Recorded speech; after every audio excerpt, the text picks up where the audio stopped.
Hello! Hello po sa inyo lahat. Good day mga Airsoft. Good day mga kabigman. Layo natin pa dito. Okay, no? So, ngayon mga Airsoft, no? Meron tayong gagawin dito.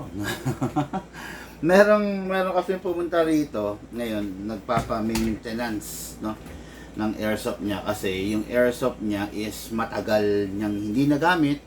So since matagal niyang hindi nagamit, dahil Holy Week, dahil may pagkakataon na yun na makapaglaro, so gagamitin niya ngayon, no? So medyo na-alarma lang siya kasi since matagal nga niyang hindi nagamit, baka may masira dun sa unit. Tama naman yung ginawang decision ng ating bossing, no? Tama naman yung ginawa niyang decision na kailangan talagang proper bossing yung paggamit mo para wag masira, ano. Kumbaga katulad dito mga Airsoft pa, lifetime warranty kasi dito sa Bigman. Hinihiling ko lang sana samantalahin niyo naman yung pagkakataon na i-avail yung lifetime warranty, di ba? Kumbaga siguraduhin nyo na since lifetime warranty naman, yung unit ma-avail nyo yung lifetime warranty para hindi siya masira, no? So, kuha lang tayo ng tissue, syempre, para gagamitin natin, no? Pag na to, madumi to eh. So, ito na lang bago. So, mga Airsoft, no, ang unit dito, ang unit natin bossing ay isang Beretta. Actually, itong Beretta nito, na-repair na namin to. Na-repair na namin to 2 years ago. Kung mapapansin nyo itong Beretta niya, ito, yung switch color block, no? Itong switch na to is kinuha ko to sa sa block na Beretta. Pinart out ko lang to, no? Kaya kung mapapansin nyo, black and black, no? So, wala namang okay lang yung ginawa natin kasi wala namang magiging epekto sa performance. Sa looks, syempre, mas maganda pa rin. Ganito kasi itsura niyan. Pakita ko sa inyo. Yan, to, yan. Yan, ganyan, no? Di ba? Silver din yung lock niya, magkabila, oh. Ayan. Pero ito, ayan. Makikita niyo black na, di ba? O yan. Pero tulad nga sabi ko, na wala namang problema sa performance kung magkaibang kulay yung inilagay natin. Ang importante, nagawa natin, di ba? Importante, dahil nga lifetime warranty, nagawa natin. Ito kahit libutin nyo lahat na nagbebenta, kahit libutin nyo pag nasira yung ganito nyo, wala kayong makikita. Walang nagbebenta nito. Yan. Walang nagbebenta niyan. Kahit libutin ninyo mga Airsoft, dito lang kayo makakakita niyan na nasira nila yung lever, no, na selector pala, sorry. Nagawa. Dito lang po 'yan, no? Ayan, katulad niyan. So nagawa natin. So nandito tayo para i-maintenance 'to, no? Tapos ito rin. Okay. This is a 4-year-old unit, kung di ako nagkakamali. This is a John Wick Pit Viper. Ay, sorry. Mga 3-year-old pa lang to, no? Ito yung mga unang version ng John Wick Pit Viper, no? Ayan, makikita nyo, naka-fixed barrel pa to mga Airsoft, Ayan, diba? Ayan, makikita nyo, meron siyang vibrate due to age na rin ng unit. Ayan, ayan, may maririnig kayong tuk. Pero hindi siya ganun kalala, diba? Hindi siya ganun kalala kasi naka-fixed barrel siya, no? Ito yung malala, ganito yung malala. Ayan, ito yung malala. Ayan. Yan yung malala, okay? Ito, hindi to malala na matatawag kasi, halos ayaw niyang gumalaw, ayan, halos ayaw gumalaw. Yung vibrate na yon dito nagmumula yan, ayan. Ayan, up and down, no? Doon nagmumula, pero other than that, biruin mo, John Wick Pit Viper, napatagal ng 3 years, kasi nga, naka-upgrade. Pero subukan nyo na yung John Wick Pit Viper gawin yung daily pistol. Hindi tatagal ng 3 years yan, no? kung hindi naka-upgrade. Pero dahil nga dito naka-upgrade, tumagal siya, di ba? So, ito muna tayo, no? Yung unit kasi niya, i-maintain muna natin, then after natin ma-maintain, saan natin gagawin yung request ng bossing natin. Sandali, yung camera.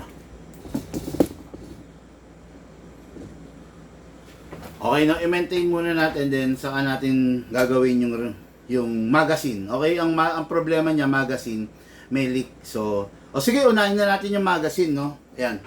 So, saan na yung mga allen ko rito? Dali, Okay. Kuha lang tayo ng tools.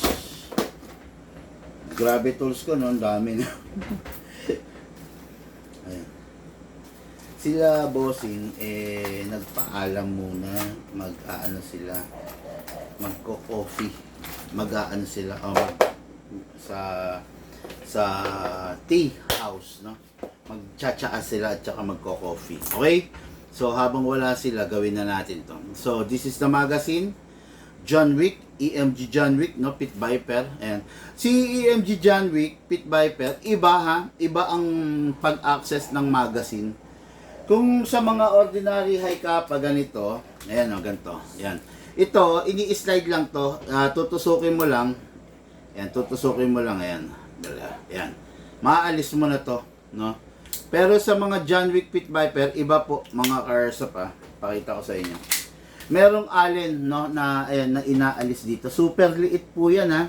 Super liit yan, kaya kailangan lamang kung meron kayong iba't ibang tools, no, ayan, no, alisin natin, no. Okay, ayan. Ayan, naluwagan na natin. Then, merong shaft yan dito, shafting. Okay, tusok natin. Ayan, no. Mapapansin nyo, lumabas yan, no. Ayan. Then, slide. Okay, so, itong unit na to, regular naman na silicone oil. Kita naman sa itsura ng unit. Kaya lang, nagkaroon pa rin ng leak, no. Kaya ang gagawin natin, syempre, lagyan natin ng gas. Then, yung mahiwagang baso natin, laging hindi mawawala to, no? So, yan kasi importante para sa akin yan, leak test yan. Ayun. Ewan ko naririnig nyo na. Kailangan natin mag-leak test para alam natin kung saan nanggagal. Ayan.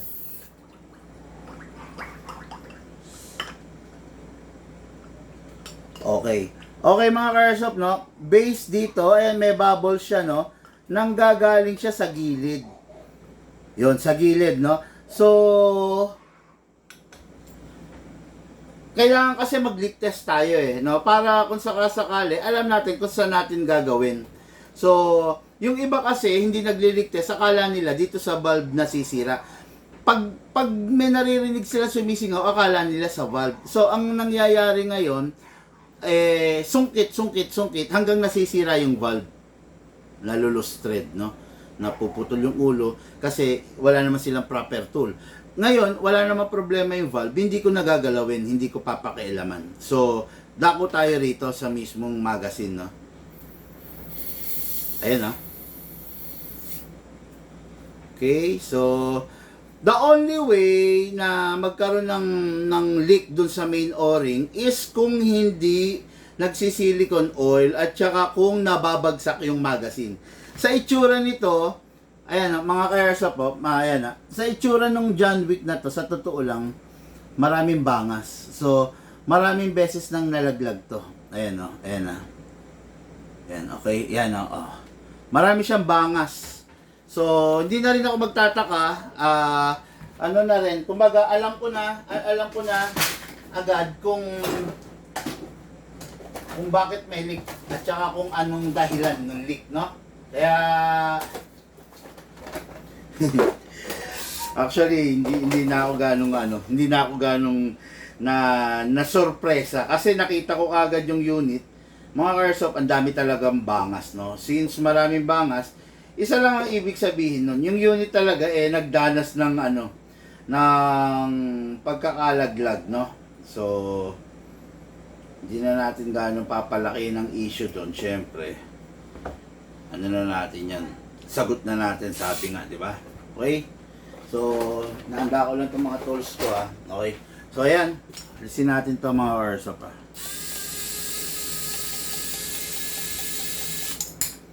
Yun. Pag nag-aalis kayo nito, siguraduhin yung maiingatan nyo na, lalo na to, itong part na to. Oh. Ito. Okay? Ito yung humahawak sa mismong spring. Pag ito nawala to, nasira nyo, o na tumalsik, nasira nyo yan, yari na tayo. Okay? So, ito yung spring. Patay tayo dyan. Tignan nyo, oh. Itong itsura ng spring na nabebengkong, napasira na. Nako. Yan, para makita nyo. Ayan, oh. Di ba? Yan ang itsura ng spring na bengkong. Okay? Itong unit na to, malamang sa malamang, binababaran ng bala, iniiwanan ng bala. So, pag ito kasi, dumarating yung point na hindi na pantay-pantay, oh, malamang to hinila na to, no? So, malamang nabuksan na rin yung unit. Ayan, no? Hinila kasi hindi siya pantay-pantay. Hinila para lumakas yung spring, no? Ingatan nyo to, ha?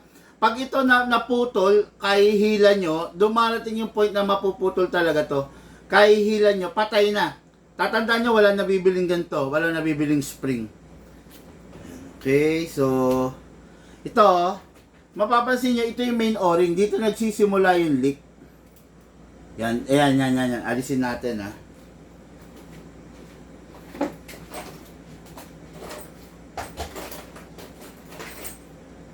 Yun yung main o-ring, mga karsop. Ayan, ha? Alisin ko, ayan, ha? Ito, ha?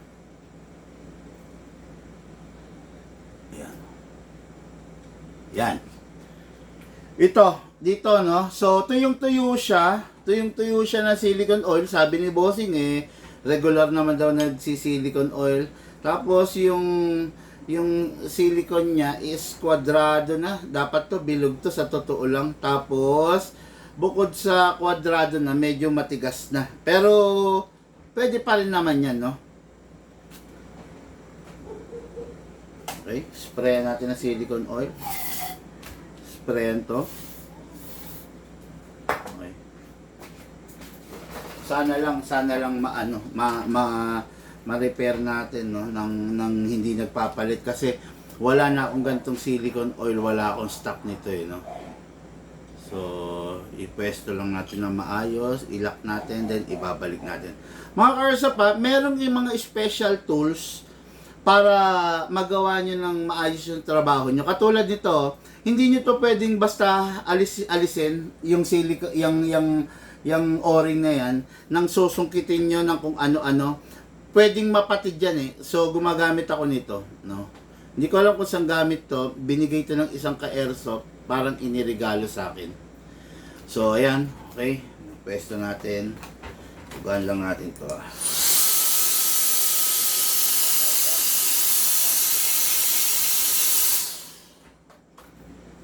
Okay, syempre, nalinis na natin, di ba? Ngayon medyo dagdagan natin ng silicone oil. Wala ba yung malapot? Ayun.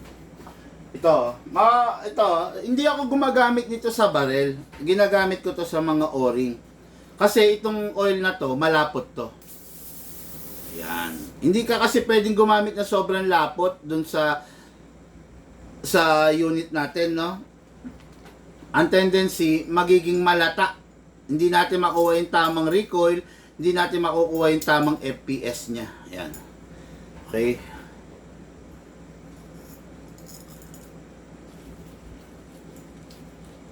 Balik na natin, okay?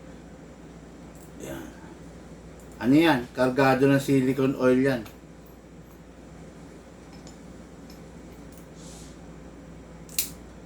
Okay. Okay, yan. Yan, ha. Kailangan maingat kayo, mga karsop, ha. Huwag kayong magmamadali. Kailangan bawat kilos sigurado, okay? Balik natin.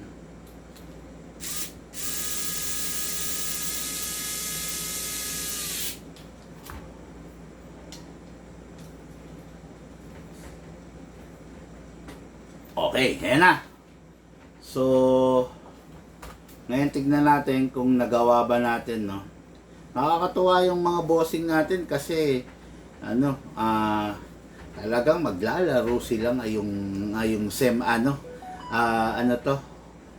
Huwebes Santo, no. Ayan. Okay, so lagyan natin ng ano. Okay, una syempre papakinggan mo, pangalawa liligtas mo ulit. So far clear, walang bubbles, wala akong nakikitang leak. So okay na to. Okay, ay sorry. Okay na to. So another one down, nagawa na natin, no. Okay, check muna pala natin yung sa Beretta. Ayan na, wala nang leak yan, ha. Wala nang leak yan. Wala. Okay. Check natin yung sa Beretta kung may leak, no? Kasi wala akong naririnig. Eh mga Erso po, pansinin niyo.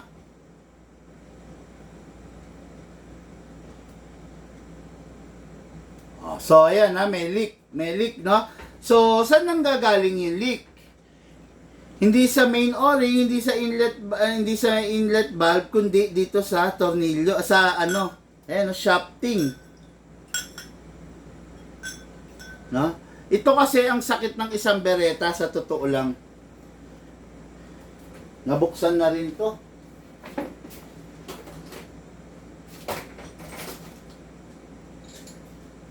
Ito ang sakit ng isang Beretta. Yan. Tingnan natin, ha. Ala, putya, lumalala. Lumalala yung sira, putya.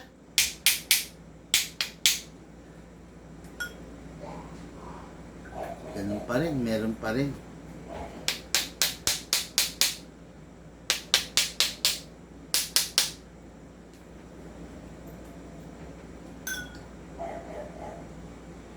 Ayan, no? Kikita niya ba?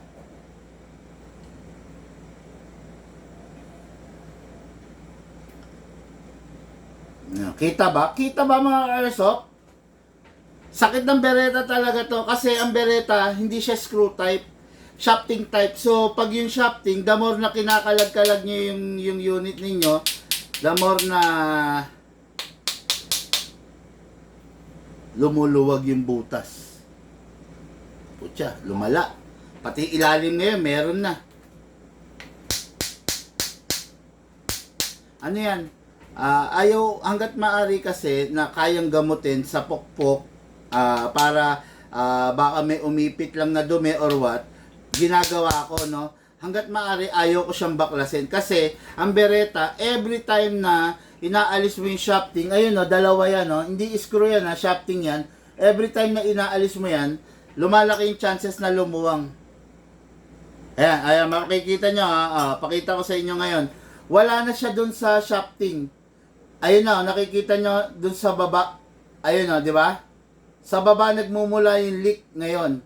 So, ibig sabihin, lumipat yung leak, no? Hanggat maaari, ayaw ko siya talagang buksan. Pero kung di siya maaalis, no choice ako, bubuksan ko siya.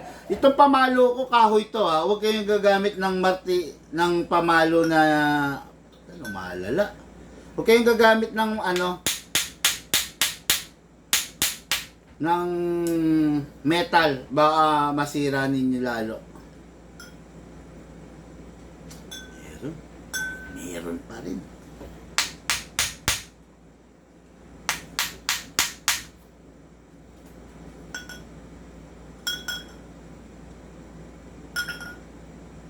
Meron.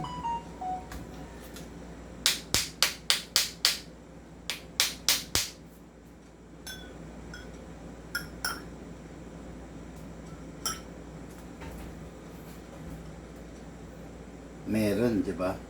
Sige, mamaya natin gawin to. Siya, mauubos oras ko rito. Baka pagdating nila bossing. Pero gawin natin to mamaya, no? Merong bubbles eh. Actually, wala namang naririnig. Pero, merong nagbabubbles. Ibig sabihin, meron leak. Di ba? Ibig ko sabihin, medyo mapanlin lang yung tenga natin minsan. Ayan, no? Wala ka maririnig na leak. Pero, pag niligtas mo, kaya ganun ka-importante yung pagliligtas, no? Ganun ka-importante. Ito, pag nilagyan natin to ng ano natin, tignan nyo,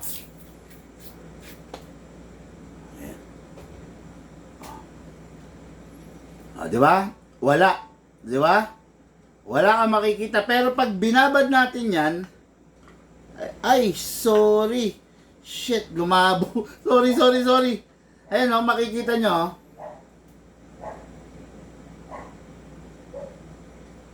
O, di ba? O, yan, nakikita nyo. Ibig sabihin, may leak talaga siya, no? So, mali, dapat di ko binabad. Yung foam humalo. Sorry, lumabo tuloy. Okay, sige, mamaya na to. Ngayon, ito, mga airsoft, no? Ito, balik ko lang to, ha. Importante yung PMS na ginagawa natin. Dito sa Bigman, libre lang po yung preventive maintenance every 3 months. Pwede nyo dalhin yung unit. Plus, syempre, yung lifetime warranty natin. Ito, okay na to, wala na tindi ka. So, ngayon, PMS natin to as requested by our bossing.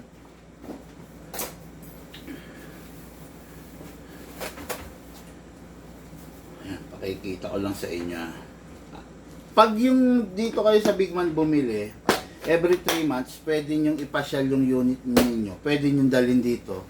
I-maintenance natin. Ano bang ginagawa natin sa maintenance? Sa maintenance, mga airsoft, putya, ayaw na. Sa maintenance, PMS, cleaning, retuning, kung dapat itono ulit, itotono natin, di ba? Pag napansin yung iba tunog, kumakalog, o kaya iba ng performance, lumakas, o yan. Yan ang gagawin natin. Lilinisan natin, no? Lilinisan, tapos itotono ulit. Okay, so ngayon, dito muna tayo sa step 1, deep clean.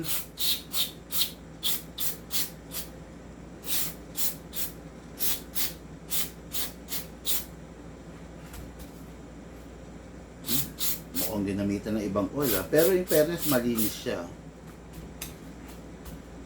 Malinis naman. Wala namang dumi. Masyado lang maingat yung bossing natin. Pero may madilaw, parang parang ginamitan ng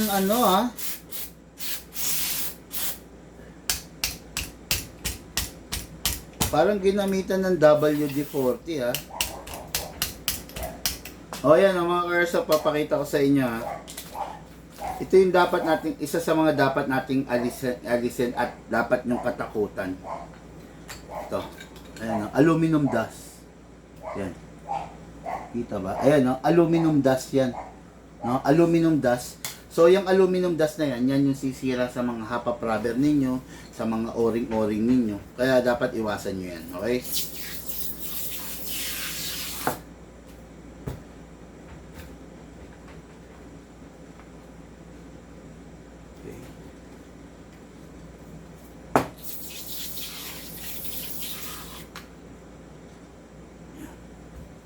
Okay, so dalawang unit to, itong Beretta, syempre.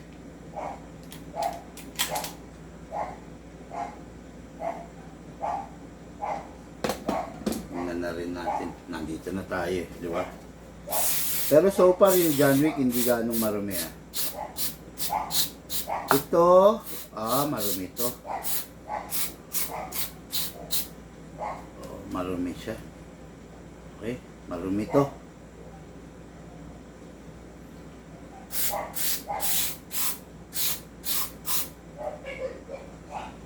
Okay. Ito, yung paglilinis ng ganito, libre lang po ito. Huwag kayong mag-alala. No? Marumi ito. Okay. Libre lang natin binibigay ito, yung maintenance na ganito. Ha?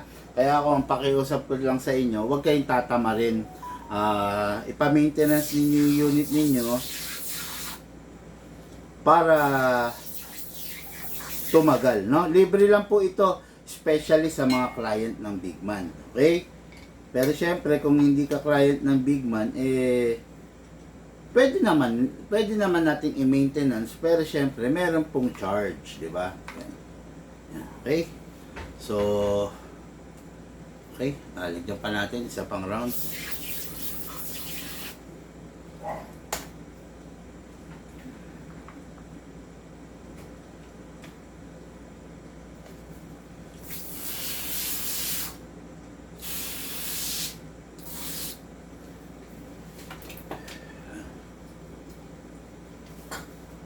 Big Man, ito, meron nagtatanong sa akin na Big Man,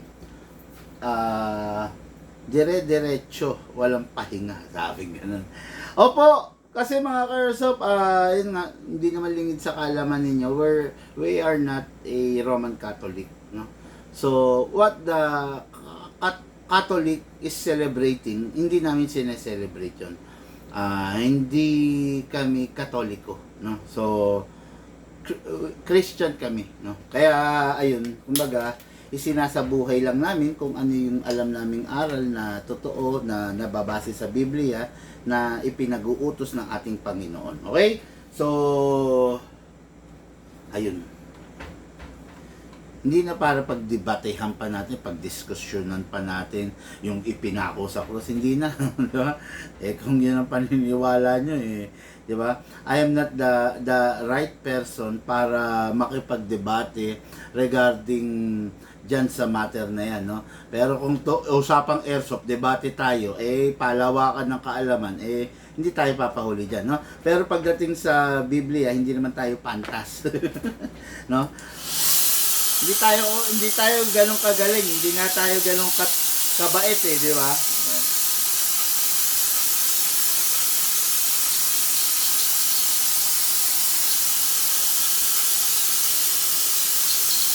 Grabe yung loob, kala mo bagong-bago, no? Siyempre, alagang Big Man.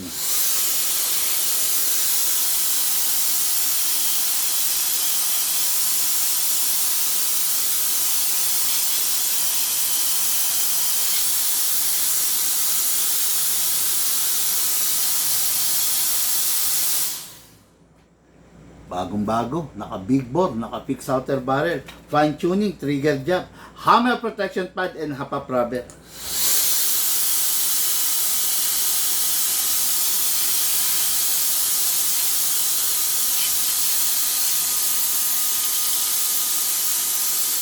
So far, yung John Wick, hindi naman ganong marumi, hindi ganong gastado. Ang marumi is yung Beretta. Pero may mga na-recover tayo na iron flakes, aluminum flakes doon sa John Wick, which is goods na rin kasi syempre naalis natin, no? So ayan, pakita ko lang sa inyo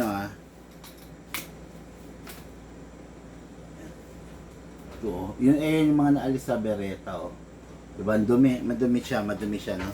So ayun. Okay.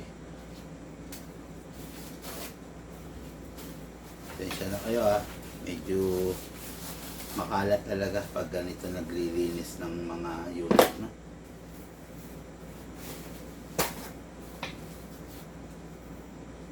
Ayan. Kaya ako gumagamit ng ganito, ng puting ganito, kasi kasi mga airsoft, syempre para pag may nalaglag na parts, at least madali mong makikita. Yun ang reason, no? Pag may nalaglag, may kumalas, yun. Ngayon, step 3 na tayo, lubricating, no? Okay. Okay.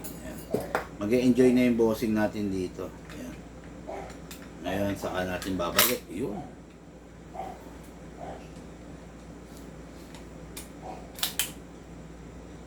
Shit. Madali kasi.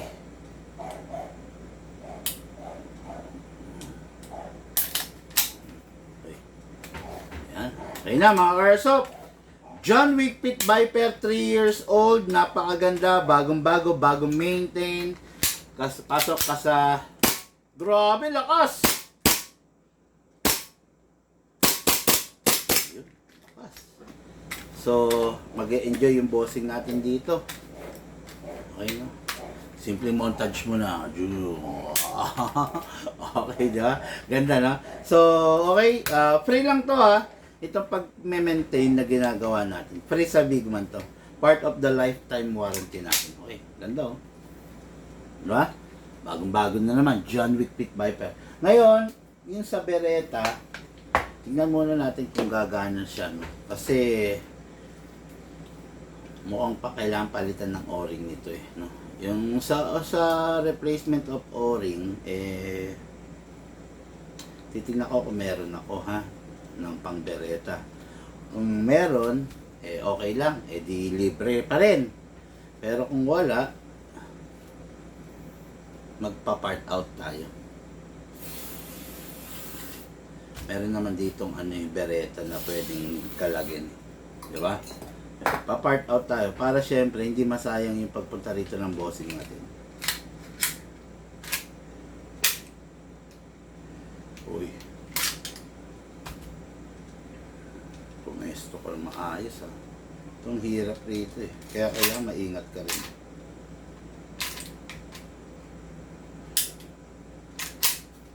Yun, tingnan natin kung magpa-fire siya, ha. Baka hindi mag-fire, no?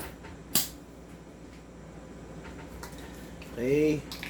Ang problema ng Beretta, merong maliit na leak. Sa rinig, hindi mo mapapakinggan.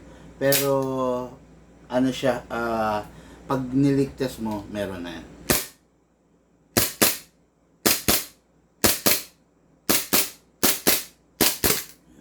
So, okay. Okay na yung unit na i-full maintain natin, ito na lang ang aking papalitan, ha? Ayan, okay.